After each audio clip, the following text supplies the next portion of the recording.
Randonneuses, randonneurs et fidèles amis de Rive 54, nous voilà revenus dans les Ardennes. Mais cette fois-ci, on a dit, quand on est venu il y a une quinzaine de jours, jusque Voinic, donc le fameux sanglier. Là, on est redescendu. Ah là là, c'est bruyant dans les villes. On est redescendu sur la ville de Rethel et on va descendre maintenant du côté de Attigny, la route panoramique de la vallée de l'Aisne, en espérant que on va encore trouver des beaux points de vue et surtout des découvertes. Taisez-vous les canards, on vous a rien demandé. Alors donc, après être rentré dans Rethel, on est maintenant dans le centre-ville de Rethel, au niveau de la mairie, je pense, de Rethel, un monument absolument merveilleux. À savoir quand même que Rethel, au niveau de la Première Guerre mondiale, a été une ville martyre. Là aussi, si vous avez Internet, allez sur Rethel et prenez l'historique de Rethel. Vous verrez que les images impressionnantes, Rethel a été entièrement brûlée à la première invasion allemande en 1914. Entièrement détruit, il n'y avait plus rien. Donc pour vous prouver ce qu'on dit, on va se diriger maintenant vers le monument aux morts de la ville de Rethel. Alors je disais la ville de Rethel qui était complètement incendiée pendant l'invasion de la Première Guerre mondiale par l'armée allemande. Et donc ici c'est le monument dédié aux morts de la ville de Rethel. Avec cette jeune fille qui jette une fleur sur un soldat qui a défendu bien sûr son pays. Et derrière elle, toute la fresque que vous voyez, c'est la ville de Rethel qui est en flammes. On voulait rendre hommage donc aux habitants de la ville de Rethel qui a subi de très nombreux dégâts. Et ce monument aux morts en témoigne avec tous les noms des personnes décédées lors de la première invasion allemande. On arrive au niveau de Givry-sur-Aisne. Et on retrouve bien sûr le canal des Ardennes. Alors la pancarte elle est un peu vieille, mais c'est le canal des Ardennes qu'on avait déjà filmé il y a une quinzaine de jours. Voilà, il fait toutes les Ardennes, hein, c'est pour ça qu'on l'appelle d'ailleurs. Canal des Ardennes, il ne va pas en Méditerranée. Hein. Donc ce petit village, c'est un village typique ardennais. On va essayer de se diriger un peu plus en arrière. J'ai vu qu'il y avait un magnifique clocher d'église. On va voir si on trouve quelque chose de bien par là. Hein, on peut, hein. Voilà, bizarrement, on est le long du canal de l'Est, hein, qu'on a montré tout à l'heure, et puis il y a une église, c'est l'église Saint-Martin de Givry-sur-Aisne. Alors cette église a commencé à être construite au XIIe siècle et elle a été terminée au XVIe siècle. Malheureusement, en 1940, à l'offensive allemande de la Deuxième Guerre mondiale, elle a été détruite. Bon, il reste quand même de beaux vestiges. C'est quand même assez bizarre de trouver une église le long d'un canal. Hein. Je crois que c'est une des rares fois où on a cette position d'église au bord d'un canal. Alors on est ici au niveau du canal de Vouziers. Alors c'est une bifurcation bien sûr du canal des Ardennes et qui descend vers Vouziers. En face de nous là-bas, une ancienne gare, hein, parce qu'il y avait une voie ferrée qui était là, donc une ancienne gare de Rilly-sur-Aisne. Et c'est bien le canal de Vouziers, donc on va bien en direction de Vouziers. Bon, on va essayer d'aller jusque Semouilly. À Semouilly, on va prendre une route panoramique qui descend le long de l'Aisne. Voilà, c'est quand même bien pour le moment. Hein. Fatigant, mais c'est bien. Hein. Alors, après avoir traversé le canal de Vouziers, un tout petit peu plus loin, on est arrivé au bord de l'Aisne. D'ailleurs, je pense et j'espère que tu vas me filmer la pancarte qu'on est bien sur l'Aisne. Hein. C'est marqué là-bas. Hein. Alors on vient d'arriver au niveau du panorama de Vonc. Alors ici aussi une table d'orientation réalisée par la commune de Vonc en l'an 1984. Alors il a quand même une paire d'années mais il est en bon état, regardez, il n'est même pas esquinté ni rien du tout. Alors nous on va se diriger maintenant vers Vouziers, voilà qui est ici. On est donc ici à Vonc et on va se diriger vers Vouziers. Ce qui était prévu dans notre plan au départ. Voilà, on est donc dans l'arrondissement de Vouziers et on est au niveau de Théron-sur-Aisne.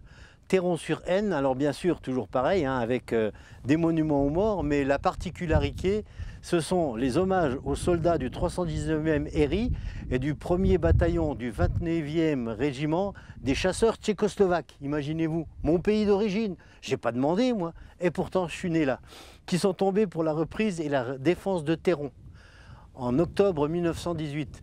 Alors la place s'appelle la place Théronska, qui est jumelée avec Bubnek, tout près de Prague. Moi je suis né exactement 25 km de Prague, à Zubrenice. J'ai pas fait exprès, mon père était prisonnier et il a retrouvé ma mère là-bas. Alors encore une fois, une église un peu particulière. Vous allez dire, mais ils filment que des églises quand ils font des découvertes. Non, mais c'est quand même particulier parce que c'est l'église Saint-Julien de Théron-sur-Aisne. Elle est quand même pareille, hein. Il y a à chaque fois une architecture un peu spéciale. Et derrière nous, nous avons la mairie-école. Donc l'école d'un côté, la mairie de l'autre. Et je vais bien vous prouver qu'on est bien au niveau d'une place tchécoslovaque parce qu'on est sur la place de Tchécoslovaquie.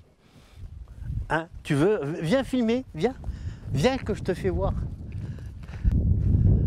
Je m'attendais sûrement pas à trouver une place tchécoslovaque dans un petit village ardennais à Théron-sur-Aisne. Un chapeau, hein. Alors on est sur une toute petite route des Ardennes en direction de Mouzon et on espère atteindre Beaumont en Argonne afin de voir si on peut aller jusque la petite commune de Stone où là la Deuxième Guerre mondiale a laissé des traces également. On va voir si on y arrive, hein. Je pense qu'on va pouvoir y arriver. Mais bon, ce qu'on craint, vous voyez, c'est un peu ces gros nuages noirs, c'est la pluie. Mais ça va se calmer, il n'y en aura pas de la pluie. Alors on avait surtout dit ne pas aller vers la pluie, et ben voilà, on va vers la pluie, regardez derrière nous, hein. Alors on va essayer de se dépêcher, hein, parce que s'il fait noir, on est perdu dans les petites plaines des Ardennes, là.